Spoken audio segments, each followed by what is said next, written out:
let me tell you how I ruined my art career. I can do it quick. I only need about one word. Perfectionism. You've probably been warned about perfectionism before, but all of us are surrounded by examples of perfectionism that make it seem like something worth striving for, like it's a good trait to be proud of, not a weakness. It's just called having standards, right? We know perfect doesn't actually exist, but someone, their art, or their content make them or their life seem perfect to us. We see all of their wins and almost none of their failures, and so we start to connect that winning streak to their success. And let's face it, when seemingly perfect people tell you not to be perfect, it just doesn't hit. But I'm what you get when you don't take that advice. Not a person with high standards, though that was my excuse for years, but instead someone paralyzed and afraid. I'm the perfect example of how trying to be perfect will ruin you. Perfectionism fueled fear, destroyed my art career as I knew it. Luckily, I replaced it with a much better one after making some changes that I wish I would have just done at the very beginning. Let's talk about something called failure. Not only are we not going to fear failure, but we're going to embrace it and expect it. We're going to post that image we think will bomb because it doesn't matter if it does. There are no stakes and no risks. It might fail, but there are no consequences to that failure. So there's literally nothing to fear. And because those images, let's face it, are always the ones that end up hitting hardest, that's just a curse written on a stone somewhere. We're going to enter the contest we don't think will win, because the caliber of art we're going to be up against will push us to do that much better. We won't win, we will fail, and we'll only improve because of it. No stakes, no risks, only rewards despite a guaranteed failure. We're going to reach out and pursue opportunities, even if we think we might get rejected. That's how I shacked up with Envato Tuts Plus years ago, one of the world's largest tutorial and digital asset providers. An email I almost didn't send because I had such an intense fear of being rejected. The truth is, art and its progression isn't a linear path. It's a messy road with dead ends you'll end up backtracking on. But even on those dead ends, you'll still end up picking up a bunch of little things that ultimately help you progress. So failure still ends up as progression, even when you feel like you took maybe a few steps back. Progression is all that matters, though. It's not just about, the more you fail, the more you learn, though that is absolutely true. It's also a matter of the more you fail, the less it hurts. Or else that's going to turn into the less you fail, the scarier it becomes to fail. And for me, it became so terrifying I'd get stuck, frozen in place, paralyzed and unable to start anything. And anyone who grew up in the sticks knows nothing good happens to the deer caught in headlights. I had to find out the hard way that failure wasn't what I should have feared. Stagnation is the death of creativity.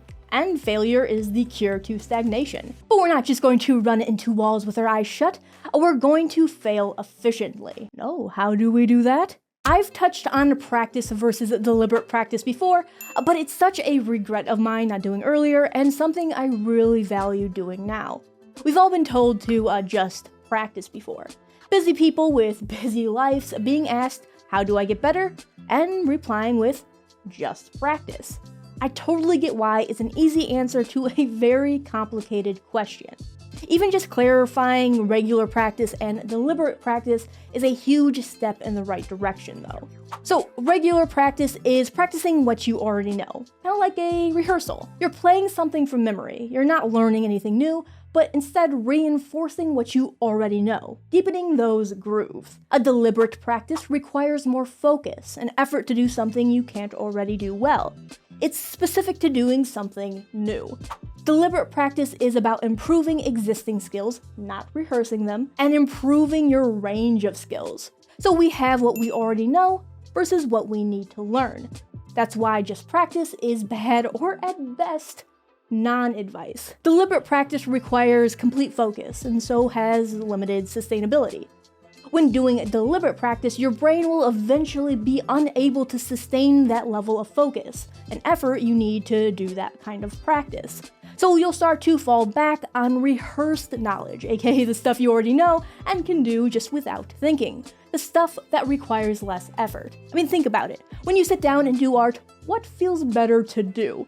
The nice comfy things you're already good at and know you'll be happy with? Or the new things that invite failure, frustration, and maybe a touch of self-loathing? And this matters a lot, because something won't magically become right because you do it wrong 10,000 times. It just is going to become a really hard habit to break later. You're embedding a guaranteed mistake right into your process. That's why just practice can actually be damaging advice. This doesn't mean that regular practice is bad. Doing what you know and enjoy is where the love and passion for a skill truly lives. It's also how you can create content to post and grow your personal audience, which is very important. But also set aside time to focus on something other than what you're currently doing, something new, or focus on something you know you're doing wrong. So we have this cocktail of failure and practice, mix them together, and we got our friend progress. And with enough progress, we get embarrassment. Oh God, did I make that? Then I posted it, and I was proud of it. I get it, but don't delete your old posts and images. I don't care how much you squirm and cringe while looking back at them, because one day you're just gonna love them. Being an artist sucks. I mean, there are a lot of upsides, but there's also just a lot of hating yourself and your art and not feeling like you're getting any better, which then makes you hate yourself even more, which is fun. See your old images for what they are, shining beacons of improvement, a little window into where you were at that time. I was the queen of deleting old posts and images, assuming I had the guts to even post them at all. But I really just regret it now. It would be amazing to see all of those old images again and whatever cheesy captions or titles I nervously typed out. They're probably all horrible. Art is such a slow burn though. Keep track and perspective of where you are and where you were. Luckily, one of the best things I ever did, entirely by accident mind you, was create an ongoing project where I recreate the same image every few years, anytime I feel like I've made a jump in skill. These images act as a thumbnail into my skill at that time, so no matter how hard on myself I want to be, I have definitive proof of skill and progression. That's why recreating old art is a super popular challenge tons of people do. I was just really lucky enough to start doing it back in 2012. Now, while my self-worth may be more mangled than a Junji Ito character, I'll be fine. And you know what? You're gonna be fine too. We're all gonna be fine together. Fine, but not perfect. I was initially going to include a point about how making friends with other artists is super important. That could be a whole topic on its own. Social media is really just engagement media after all. How do you make friends in that? I don't know. So maybe I should make a video on it. Either way, this is really just a sneaky companion piece to my how to focus video. Check that out if you haven't already. And thank you so much for watching. I'm really enjoying these more talky videos, but more tutorials are on the way, I promise. See you guys super soon.